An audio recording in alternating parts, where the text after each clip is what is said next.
La demande de la fédération, c'était de pouvoir mesurer en conditions réelles de pratique des paramètres d'éjection du marteau en lien avec les phases d'appui de l'athlète.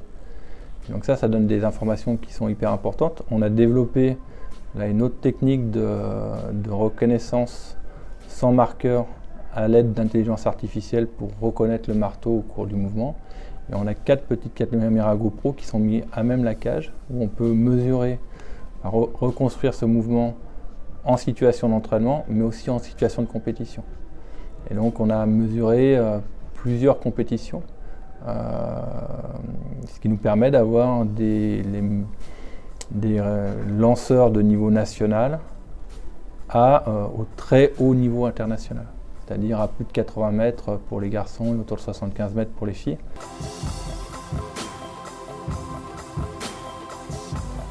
On a des mesures qui sont réalisées à l'entraînement, donc soit Giuseppe se rend sur les lieux d'entraînement quand il y a suffisamment d'athlètes, donc il y a plusieurs endroits en France où s'entraînent les meilleurs Français, soit ces athlètes viennent à l'INSEP réaliser ces campagnes de mesure.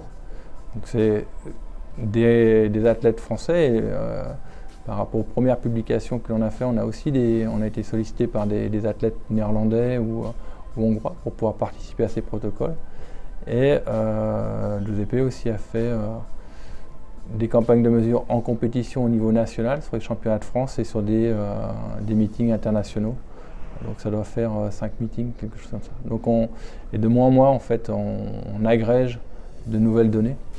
Et ce qui est important dans une base de données, c'est qu'on a un équilibre entre les lancers faits par des athlètes féminins et des athlètes masculins. Donc on peut en avoir vraiment 2 modèles qui augmentent en volume et dans lequel on peut tirer des conclusions qui sont un peu différentes dans la façon de s'organiser pour lancer le boulet.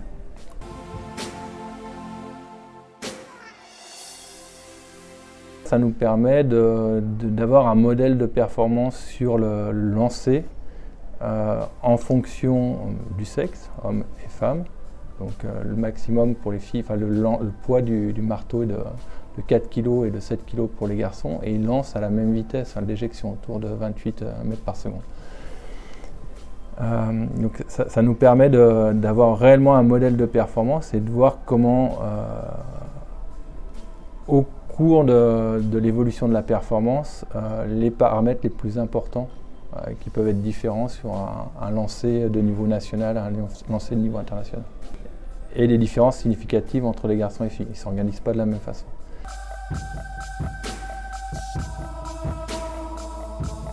C'est vraiment utilisé je dirais presque en routine, parce qu'il y a quand même un petit peu de technique, mais avec les entraîneurs, avec une grosse interface avec les entraîneurs et les athlètes qui ont adhéré au projet. Ça, c'est vraiment quelque chose d'hyper important, de faire des mesures, mais qu'elles soient réutilisées pour les athlètes et les entraîneurs pour comprendre la performance, voire influencer les modalités d'entraînement derrière.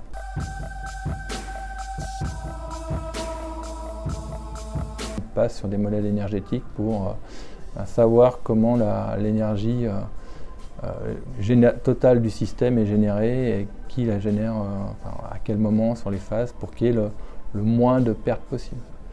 Voilà. Et les vitesses d'éjection sont tellement rapides qu'on pense qu'on est quasiment à la vitesse maximum de contraction des muscles pour pouvoir générer une force au moment de l'éjection.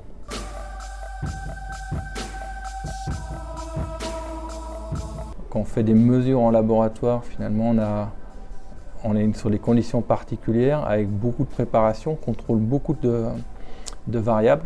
Donc c'est l'idée pour limiter les erreurs. Là, on essaye d'avoir toujours une donnée qui nous permette de comparer les athlètes, en tout cas de savoir notre domaine d'incertitude, à quel niveau il se trouve. Et derrière, d'avoir un grand nombre de données.